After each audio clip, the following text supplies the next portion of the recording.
May sakit ba? Di siya nakakalakad. Pero kung bubuhatin, pwede naman.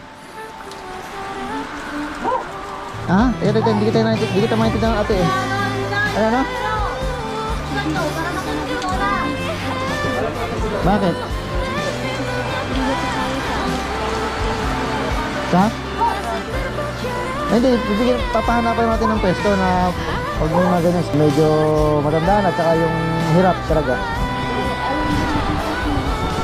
Ate, force evacuation, mahirap na mga gano'n pag malakas na po yung alon. Ilan ba kayo dyan? 3 kayo? O yun, sige na, at dadali namin kayo sa DSWD doon. Malakas po kasi. Malakas sila, no? Okay lang naman po kahit sino wala naman. Okay lang po kami. Kailangan may kasama siya, syempre. Huwag niyo matigas ulo nyo. Biglang tumatak. Oo, bata pala dyan, taka yung lola. Yun nga parang bilhin nila sa gunga eh. Oo, pilipilit namin gumayak sa nagagayak na naman daw. Okay na? Nakasot.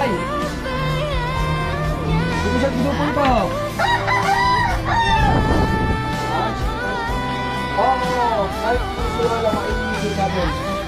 May magbubuhat naman. Yung mga ito magbubuhat ito. At nanay may ilagay natin sa health center ito.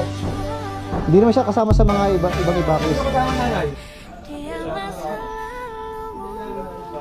Sige, gumak na habang maaga. At nagmamadali tayo.